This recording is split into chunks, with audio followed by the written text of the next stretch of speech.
আমরা আজকে আলোচনা করব বা শুনব বর্তমান সময়ে খুবই ভয়াবহ রূপ ধারণ করছে। সেটি হচ্ছে মাতা পিতার হক, মাতা পিতার খেদমত সম্পর্কে এবং মাতা পিতার সন্তানদের উপর কি কর্তব্য, কি করণীয় এ সম্পর্কে সংক্ষিপ্তভাবে আলোচনা করার চেষ্টা করব। আমা তাওফিক ইল্লা বিল্লাহ।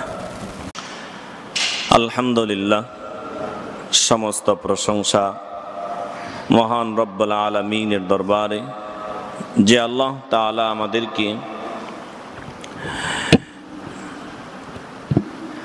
আমাদেরকে জুমার দিন মসজিদে আসার তৌফিক দান করলেন। সেই মালিকের দরবারে লাখো কোটি শুকর আদায় করছি। সকলেই অন্তরের অন্তরস্থল থেকে কালিমাতু শুকর আদায় করি, সকলেই বলি আলহামদুলিল্লাহ। সাথে সাথে সকল নবীর সর্দার, দু জাহানের বাদশাহ, হাবিব কিবরিয়াম, ইতিম পয়গম্বরের শানে দরুদ প্রেরণ করি। সকলেই বলি সাল্লাল্লাহু আলাইহি ওয়াসাল্লাম। অসংখ্য হাদিস থেকে একটি হাদিসের অংশ তেলাওয়াত করেছি।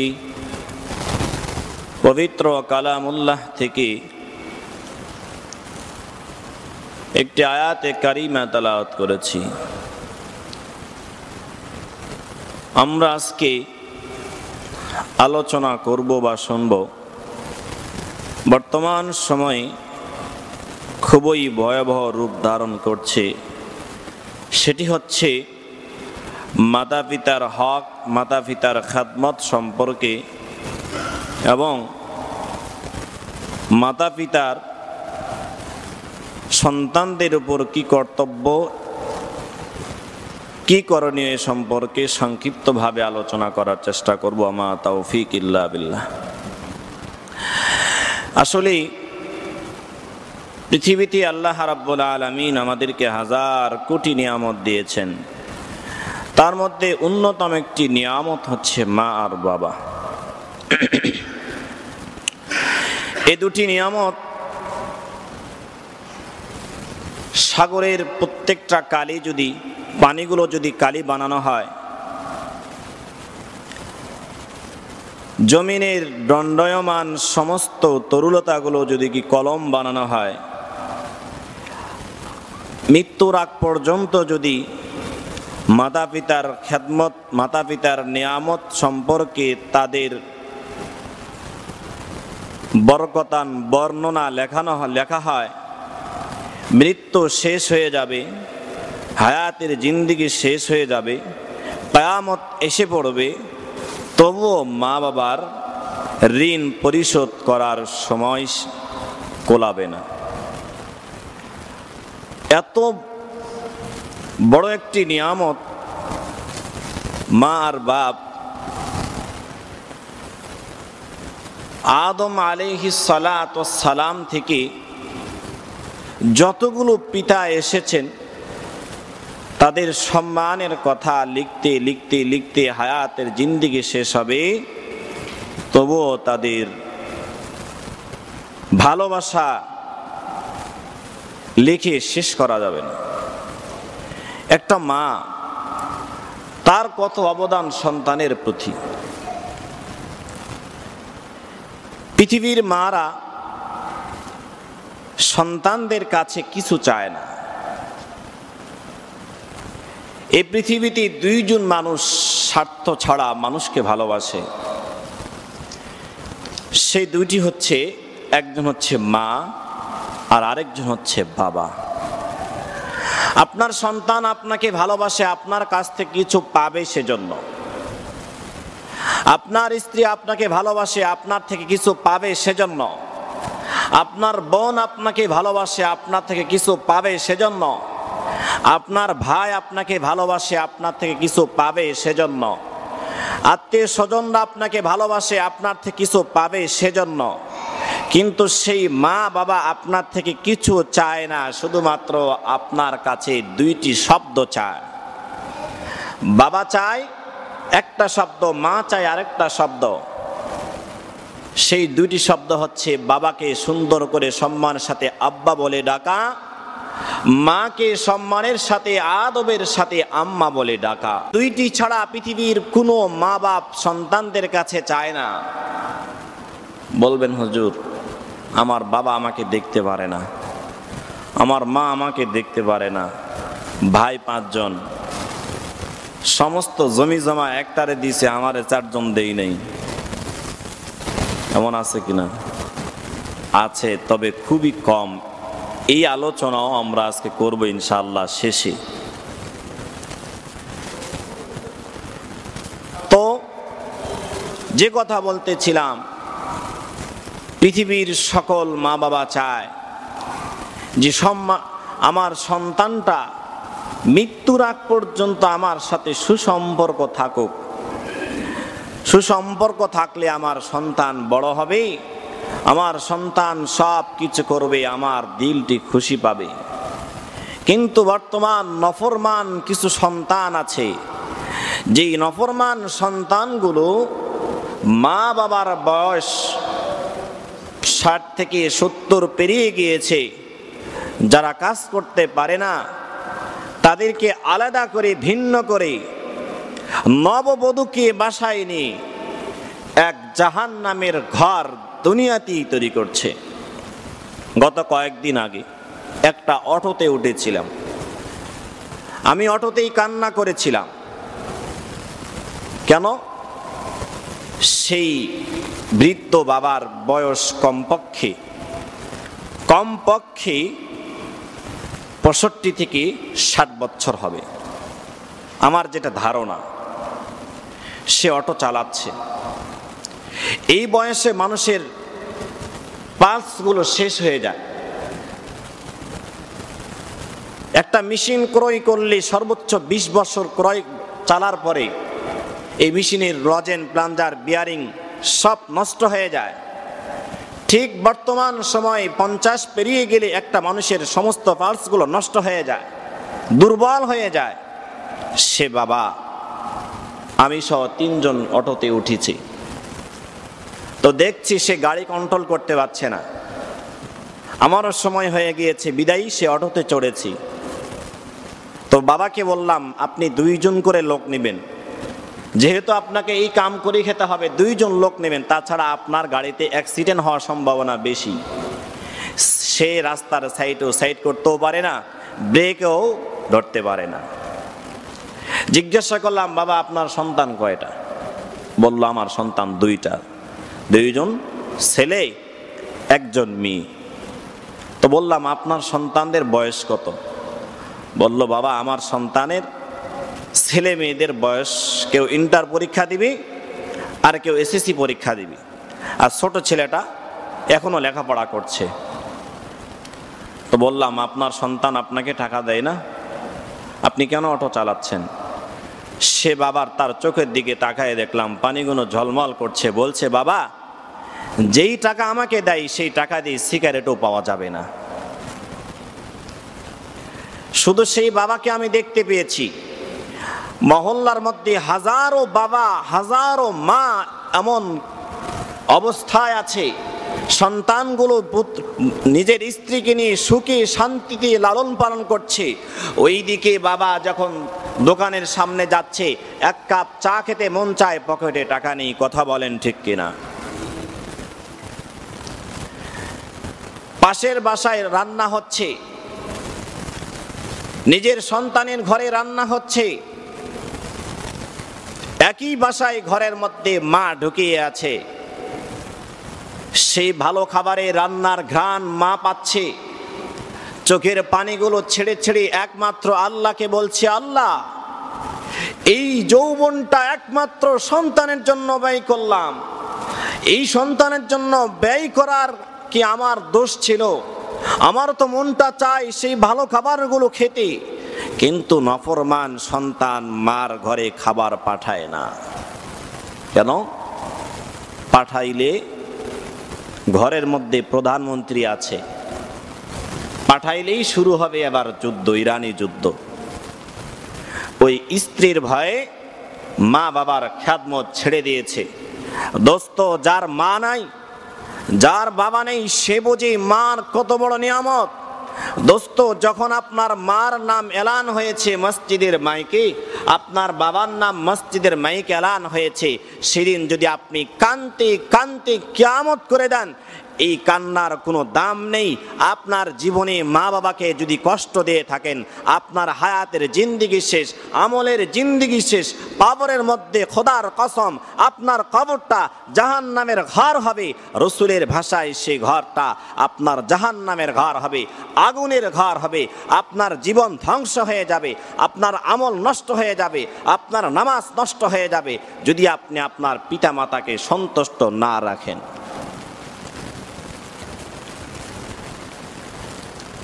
স্বামী স্ত্রী ঘুমায়,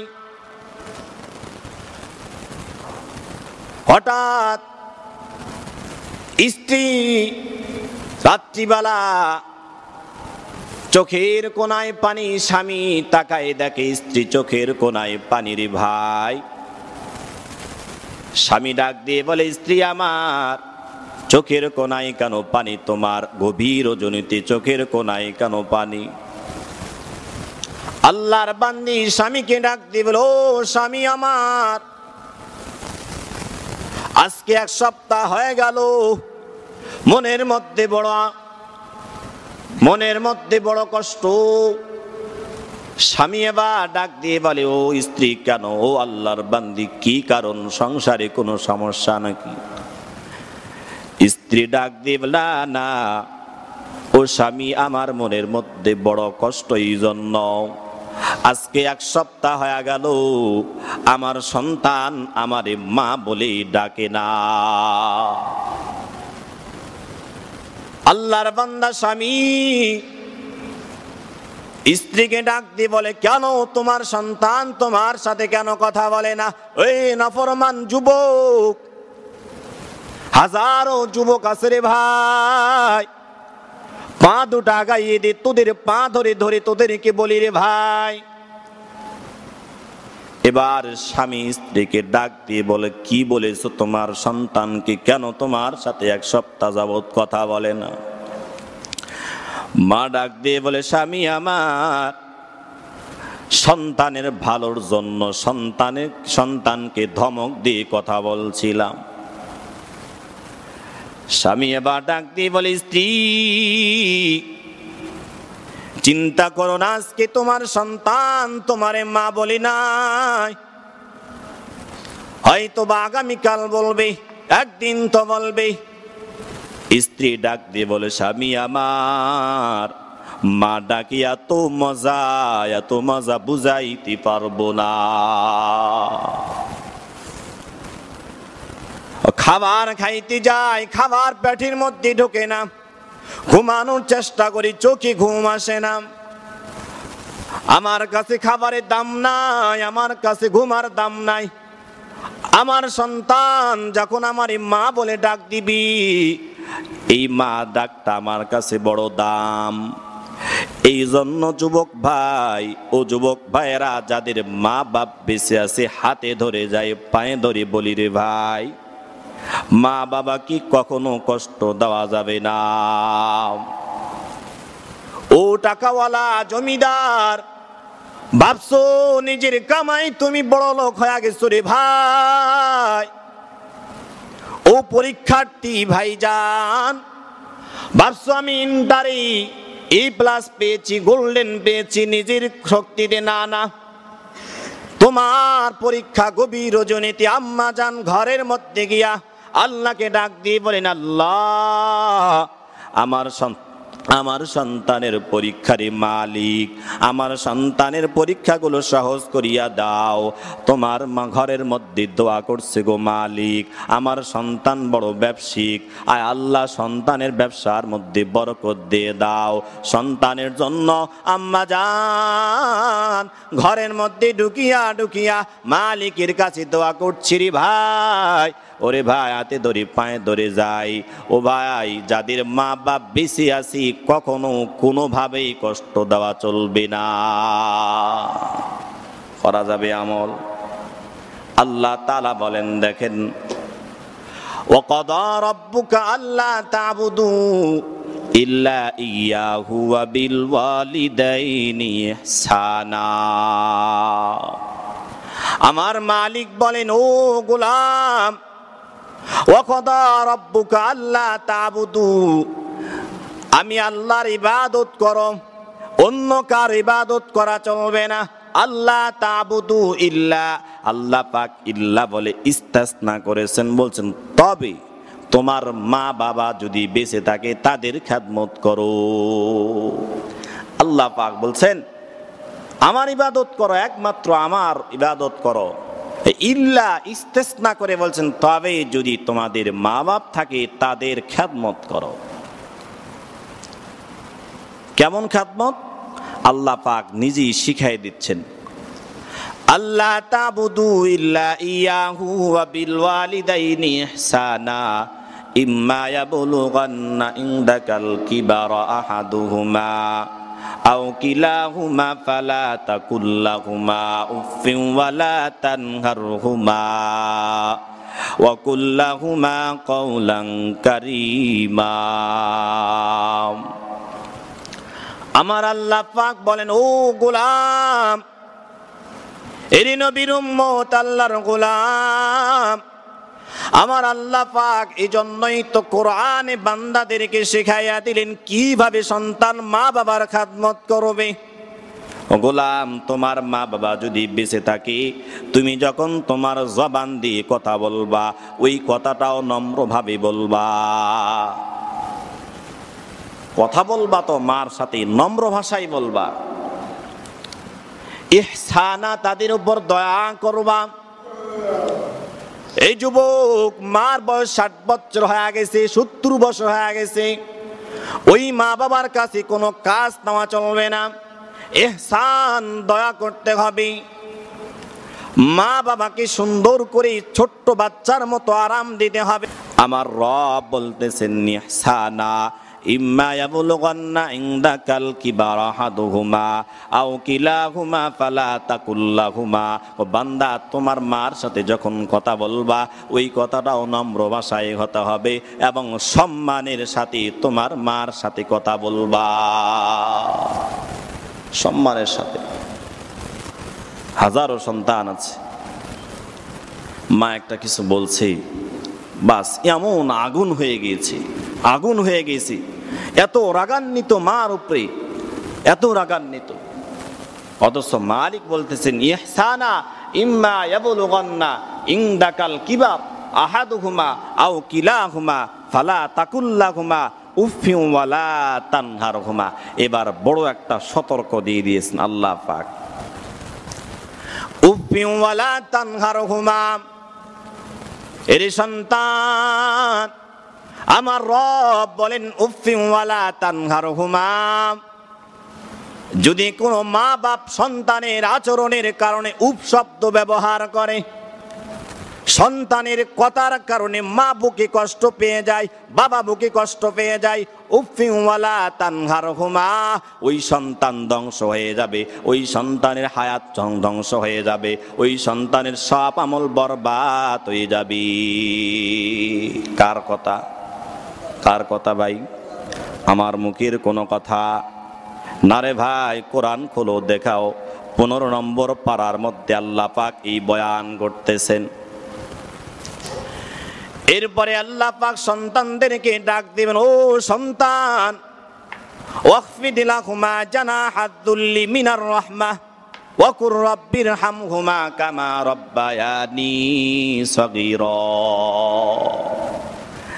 আল্লাহ পাক সন্তানদেরকে বলে, ও সন্তান, ওয়াখফিদ লাহুমা জানাহাদ যুল্লি মিনার রাহমাতি ওয়া কুর রাব্বিরহামহুমা কামা রাব্বায়ানি সগীরা। আল্লাহ পাক সন্তানদেরকে ডাক দিব, ও গোলাম, তোমার ভালোবাসার ডানাটা তুমি তোমার মা বাবার জন্য বিছায়ে দাও। কিভাবে বিছাইয়ে দিব রে ভাই? দৃষ্টান্ত দিলে বুঝবেন। দুনিয়ার জমিনে মুরগির বাচ্চাগুলো মার সাথে যখন ঘুরিয়ে বেড়ায়, বিচরণ করে, ওই সময় দেখবেন উড়ন্ত আসমানে যখন কাক অথবা চিলগুলো আসে, ওই সময় যখন বাচ্চাগুলোরে যখন ধরতে চায়, মা একটা সুন্দর এলান দেয়, ডাক দিয়ে বলে, ও বাচ্চাগুলো তোমরা এবার আমার ডানার নিচে ঢুকাইয়া যাও। মা এবার ডানা দিয়ে ঢাকিয়ে রাখে, ওই চিলগুলো বাচ্চাকে নিতে পারে না। ব্যাখ্যার মধ্যে বলছেন, ও সন্তান, এইরকম তোমার ডানাগুলো বিছাইয়ে দাও রে ভাই, তোমার মার জন্য বিছাইয়া দাও। কেন কেন? তুমি যখন ছোট্ট ছিলা, তুমি যখন পেটের মধ্যে ছিলা, এখনো জমিনে আসে নাই, তোমার মা বাবা তোমার জন্য ভালোবাসার ডানাগুলো এমন ভাবে বিছাই দিয়েছিল, সর্দি লাগলে, জ্বর হইলে, অসুস্থ হইলে মা বাবা ঘুমাইতে পারতো না। এই জন্য রে ভাই, যতগুলো ভালোবাসা আছে এই কলবের মধ্যে হালাল ভালোবাসাগুলো আম্মার আব্বার জন্য বিছাইয়া দিতে হবে। পয়গম্বর আলাইহিস সালাতু ওয়াস সালাম জানাইয়া দেন, রিদাল্লাহ ফি রিদাল ওয়ালিদাইন ওয়া সাখাতুল্লাহ ফি সাখাতিল ওয়ালিদাইন। আমার পয়গম্বর বলেন, ও সন্তান, দুনিয়ার বুকে যারা মা বাপ পাইল, যেই সন্তানের প্রতি মা বাপ সন্তুষ্ট, ওই সন্তান আল্লাহ, ওই সন্তানের প্রতি আমার আল্লাহ সন্তুষ্ট। যেই সন্তানের প্রতি মা বাবা অসন্তুষ্ট, আমার রব ওই সন্তানের প্রতি অসন্তুষ্ট। যেই সন্তানের প্রতি মা বাপ সন্তুষ্ট না, ওই সন্তানের প্রতি আমার রব সন্তুষ্ট না। যেই সন্তানের প্রতি মা বাপ সন্তুষ্ট, ওই সন্তানের প্রতি আমার রব সন্তুষ্ট। এরে ভাই, কি মনে করছো নিজের বাহাদুরি করি মনে হয় দুনিয়াতে আসছো? এই বিভিন্ন জায়গায় দেখা যায় 60 বছর 70 বছর হয়ে গেছে বৃদ্ধাশ্রমে বাবাগুলো। ওই বাবা ঘরের মধ্যে কান্না করে, শীত আইসা পড়ছে, বাবার পোশাক নাই। আসে না এমন বাবা?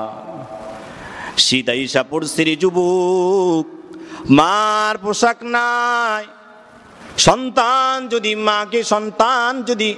মা যদি সন্তানকে ডাক দিয়ে বলে, সন্তান আমার একটু ভালো ব্যবস্থা কর, সন্তান কোনো বুরুক্ষেপ নাই। এই জন্য রে ভাই, আজকে আমরা বয়ান থেকে তাওবা করব, যতদিন দুনিয়ার মধ্যে মা বাপ বেঁচে থাকবে তাদেরকে কোনো দিন কোনো প্রকার কষ্ট দিব না। নিজে নিজে মনে করো, টাকাই তুমি হয়েছ বড়। নিজে নিজে মনে করো, টাকাই তুমি হয়েছ বড়। যার কারণে মৃত্যুমুখী বেঈমান হয়ে যাও, যার কারণে মৃত্যুমুখী বেঈমান হয়ে যাও। মায়ের দোয়া লও হে মুমিন, মায়ের দোয়া লও, মায়ের দোয়া লও হে মুমিন, মায়ের দোয়া লও। বিপদে পড়বে না তুমি যখন যেথায় যাও। মায়ের দোয়া লও হে মুমিন, মায়ের দোয়া লও।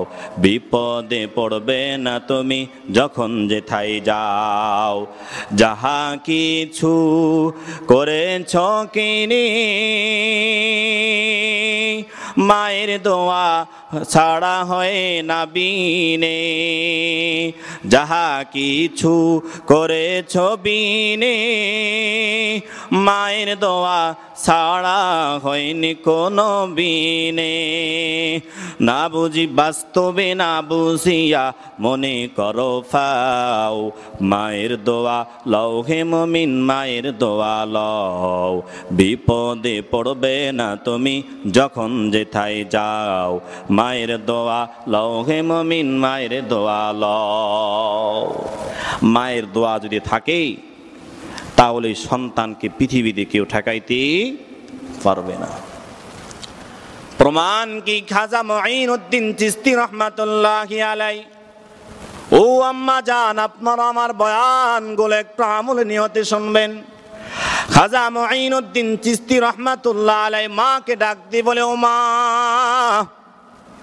আজকে আমি স্বপ্নে দেখলাম কোন ব্যাখ্যায় 7,000, কোন ব্যাখ্যায় 7 লক্ষ মানুষ আমার হাতে মুসলমান হয়ে গেছে। এবার মা ডাক দিয়ে বলে, সন্তান, তোমার কোনো কর্তৃত্ব নাই। খাজা মুঈনুদ্দিন চিশতি রহমাতুল্লাহ আলাইহি মাকে ডাক দিয়ে বলে, মা, তাহলে তোমার কর্তৃত্ব নাকি? মা ডাক দিয়ে বলে, হ্যাঁ, আমার কর্তৃত্ব। কি কর্তৃত্ব, কিভাবে বুঝলাম না? মা ডাক দিয়ে বলে, সন্তান, তুমি যখন পেটের মধ্যে ছিলারে বাবা, আমি কোনোদিন নামাজ মিসতেই নাই। জোহরের নামাজও পড়লাম, ফজরের নামাজও পড়লাম, আসরের নামাজও পড়লাম, মাগরিবের নামাজও পড়লাম, ফজরের নামাজও পড়লাম। শুধু তাই না রে বাবা, রাত্রি গভীর তাহাজ্জুদের নামাজের যাই নামাজে বৈশা মালিকের কাছে দোয়া করছি, রে মালিক, আমার এই সন্তানকে তুমি তোমার খাদেম বানাইয়া দাও। পৃথিবীর কোন মানুষের খাদেম বানাইও না রে মালিক, আয় আল্লাহ, তোমার খাদেম বানাইয়া দাও। আমি প্রতিদিন তোমার জন্য দোয়া করেছি রে বাবা, আমার দোয়া আল্লাহ পাক কবুল করছেন। কেননা পয়গম্বর হাদিসে জানাইয়া দেন, ও সন্তান, ও ভাই, ও যুবক ভাইয়েরা, শোনো, মা বাবার দোয়া, মা বাপ তোমার ঘর থেকে বৈশা বৈশা দোয়া করবে, আর শাজিম পর্যন্ত পৌঁছতে সেকেন্ডের সময় লাগবে না। সুবহানাল্লাহ বলবেন না? মা বাপ ঘরের মধ্যে বসে বসে দোয়া করবে, এই দোয়া মালিকের কাছে পৌঁছতে সেকেন্ড সময় লাগবে না। হাদিসে রাসূল বলছেন, মা বাপের দোয়া জমিন থেকে আল্লাহ পর্যন্ত কোনো পর্দা নাই, সরাসরি আরশে আজিমে চলে যায়। সুবহানাল্লাহ। তেমনি বদদোয়াও যদি মা বাবা করে, ওই সন্তান হালাক, ধ্বংস হয়ে যাবে। বদদোয়া কি করতে হয় নাকি? দোয়াও করতে হয় না, বদদোয়াও করতে হয় না। আপনি ভালো কাজ করছেন, কলব থেকে দোয়া আসছে, এটি হচ্ছে খাঁটি দোয়া। হাত তুলে সারাদিন কান্না করছি, দোয়া কবুল হয় না। কিন্তু অন্তর থেকে দোয়া করছে মাকলুক, তখন সঙ্গে সঙ্গে আল্লাহর কাছে চলে গেছে। আর মা বাবাকে কষ্ট দিয়েছেন, তো এইভাবে বলতে হবে না, আল্লাহ একে ধ্বংস করো, একে তুমি নষ্ট করো, আর ব্যবসা বাণিজ্য বরকত দিও না, এটি বলতে হবে না। মা বাবাকে কষ্ট দিয়েছেন, তো কষ্ট পেয়েছে, তো উফ শব্দ ব্যবহার করছে, তো আপনার বরকত শেষ হয়ে গেছে। কিন্তু মা বাপ সন্তানের সহজে বদদোয়া দেয় না। মা বাপ সহজেই সন্তান কি বদদোয়া দেয় না। সন্তান যদিও হাজার কষ্ট দেয়, সে মা ঘরের মধ্যে কেঁদে কেঁদে বলে, আল্লাহ, আমার সন্তান হয়তো ভুল করেছে, আল্লাহ তুমি তারে মাফ করো। এরে ভাই, এই যুবক, মা বাবার খেদমত করলে আল্লাহ পাক কি দিতে পারেন বুঝার জন্য বলছি রে ভাই। সুলাইমান পয়গম্বরকে আল্লাহ পাক এত বড় ক্ষমতা দান করছিলেন, এত বড় ক্ষমতা। সুলাইমান পয়গম্বর যদি উর্দু আকাশে উঠতেন, তো জমিনের পিপিলিকার আওয়াজ পর্যন্ত সুলাইমান পয়গম্বর শুনতে পারতেন। সমস্ত পাখির ভাষা সুলাইমান পয়গম্বর বুঝতেন। সুলাইমান পয়গম্বরের যেই সিংহাসন ছিল, এই সিংহাসন চোখের পলকে আসমানে উড়তে থাকত। পয়গম্বর একদিন উর্দু আকাশে উঠতেছে, জমিন থেকে 9 মাইল উপরে উঠতেছে। পয়গম্বর সুলাইমান এবার জমিনের পিপিলিকার আওয়াজগুলো শুনতেছে, এগুলো তাদের জাতি ভাইদের কি সুন্দর সুন্দর বয়ান করতেছে। পয়গম্বর সুলাইমান সুবহানাল্লাহ বলে সিংহাসনকে ডাক দিয়ে বলো, সিংহাসন এবার জমিনে লেন করো। জমিনে যখন লেন করলো, আল্লাহ পাক ওহী নাজিল করলেন, এ সুলাইমান পয়গম্বর, যাও সাগরের কিনারায় চলিয়া যাও, নতুন কিছু কুদরত তোমার প্রভুর, তোমার রবের কুদরত দেখা আস। সুলাইমান পয়গম্বর এরপরে সাগরের কিনারায় চলে গেলেন। সাগরের চতুর্দিক দিয়ে পয়গম্বর তাকান, কোনো কুদরত নাই, কোনো নিয়ামত নাই। আল্লাহকে ডাক দিয়ে বলেন, মালিক, কোনো কুদরত তো আমি দেখতে পারলাম না। এবার আমার রব সুলাইমান পয়গম্বরকে ডাক দিয়ে বলেন, পয়গম্বর, তুমি ওই যে সাগরের মাঝখানে চলিয়া যাও, দেখবা তোমার রবের কুদরত। পয়গম্বর একা যায় নাই, খাদেম আসিমকে নিয়ে গেলেন। খাদেম আসিমকে ডাক দিবেন, আসিম, যাও তুমি ডুব দাও, সাগরের মাঝখানে ডুব দাও। এ যুবক শোনো রে ভাই, মা বাবার খেদমত করলি আল্লাহ পাক কত পরিমাণ সম্মান বাড়াইয়া দেন। এরপরে আমার পয়গম্বর সুলাইমান আসিম কি বলেন, আসিম যাও পানির নিচে চলিয়া যাও, পানির নিচে ডুব দাও। পানির নিচে ডুব দেওয়ার পর আসিম এবার দেখতেছে ঠিকই আল্লাহর কুদরত। আসিম দেখতেছি সাগরের নিচে 4 ওয়ালা বিশিষ্ট একটা রুম, চতুর্দিক দিয়ে পানি, ডানে পানি, বামে পানি, উপরে পানি, নিচে পানি। ওই রুমের চতুর্দিক দিয়ে 4টা দরওয়াজা। আসিম দূর থেকে দেখি ওই ঘরের মধ্যে এক ফোঁটাও পানি নাই। এরপরে আসিম আবার ফিরে আসছে, সংবাদ সুলাইমান পয়গম্বরকে দিলেন। পয়গম্বর এবার আশ্চর্য হয়ে গেল। পয়গম্বরকে আল্লাহ পাক ডাক দিবেন, ও সুলাইমান, এবার তুমি নিজে যাও, নিজে ভ্রমণ করো। সুলাইমান পয়গম্বর এবার পানির নিচে চলে গেল। যাবার পর ঠিকই দেখতেছে 4 ওয়ালা বিশিষ্ট ঘর। এই ঘরের চতুর্দিক দিয়ে পানি, আবার 4টা দরওয়াজা। ওই ঘরের মধ্যে কোনো পানি নাই।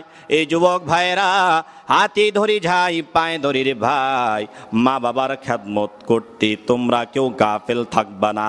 যদি সম্মান করতে পারো, খোদার কসম আল্লাহ পাক দুনিয়ার মধ্যে সম্মান বাড়াইয়া দিবি।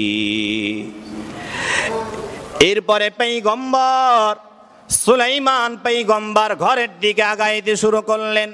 ঘরে প্রবেশ করবেন, ওই সময় ঘর থেকে আওয়াজ আসে, পয়গম্বর একটু দাঁড়ান। পয়গম্বর এবার দরওয়াজা থেকে দেখতেছে সুদর্শনওয়ালা একজন যুবক ওই ঘরের মধ্যে বৈশা বৈশা একমাত্র রবের প্রশংসা করতেছে। যুবককে ডাক দিয়ে বলে, যুবক, কি ব্যাপার, এই পানির নিচে তুমি কি করো রে ভাই? ওই যুবক ডাক দিয়ে বলে, ও পয়গম্বর, এইটি আমার কোনো বাহাদুরি না, আমার কোনো কর্তৃত্ব না। আমি ঘরে বসে বসে একমাত্র রবের জিকির করি। পয়গম্বর সুলাইমান ডাক দিয়ে বলতেছে, ও যুবক, কতদিন ধরে তুমি এই জিকিরে মশগুল আছো? ওই যুবক ডাক দিয়ে বলে, পয়গম্বর, 1 দিন 2 দিন না, লাগাতার 2000 বছর ধরে আমি রবের প্রশংসায় ঘর থেকে করতেছি। এরপরে যুবককে ডাক দিয়ে বলে, যুবক, কোন কারণে তোমাকে আল্লাহ পাক এত বড় সম্মান দান করলেন বুঝলাম না। দুনিয়ার মধ্যে ঘর বানাইয়া তো তুমি ইবাদত করতে পারো। ডাক দিয়ে বলে, পয়গম্বর, মা যখন বেঁচে ছিল, বাবা যখন বেঁচে ছিল, বাবা মার খেদমতে সব সময় মশগুল ছিলাম। এমনও রাত গেছি রাতে ঘুমাই নাই, মা বাবার খেদমতে মশগুল ছিলাম। আমার মা বাবা মৃত্যুর পর আমার আল্লাহ পাক আমার এই সম্মান বাড়াইয়া দিছেন। ক্ষমতাকার, কদরে কুদরত তুদারি বর কামাল, আংতা রব্বি আংতা হাসবি জুল জালাল। কদরে কুদরত তুদারি বর কামাল, আংতা রব্বি আংতা হাসবি জুল জালাল। তুহি কাদের জালিলুল্লাহ জাহাদার, বহর হালে তুহি মেরা নেগাহদার। ক্ষমতা আল্লাহর, সব সময় বান্দার সাথে আল্লাহ দেখেন। বহর হালে তুহি মেরা নেগাহদার, আল্লাহ পাক সব সময় বান্দার সাথে থাকেন, দেখেন, শোনেন, সব কিছু করেন, কিন্তু আমরা বুঝি না। যাই হোক, সময় শেষ, বাকি আলোচনা অন্য সময় সুযোগ হইলে। এই জন্য আমরা যাদের মা বাপ বেঁচে আছে, আমি হাতে ধরব, যুবক ভাইয়েরা, মা বাবার সাথে কখনো কটু কথা বলবো না, অকট্য ভাষায় বলবো না, সম্মানের সাথে বলবো। রাগ বেশি মা বাবার সাথে, অথচ হারাম সম্পর্ক, একজন মেয়ের সাথে হারাম সম্পর্ক, তার সাথে এত সুন্দর কথা বলতে পারি, কিন্তু সেই মা বাবার চেহারার দিকে তাকাইলেও সওয়াব, সম্মানের সাথে কথা বললেও সওয়াব। সেই মা বাবার সাথে আমরা সম্মানের সাথে কথা বলি না। আল্লাহ পাক আমাদের সকলকে মা বাবার সাথে সুন্দরভাবে ব্যবহার করার তৌফিক দান করুন। আল্লাহ পাক সকলকে আমল করার তৌফিক দান করুন। আখিরি দাওয়ানা আলহামদুলিল্লাহি রাব্বিল আলামিন।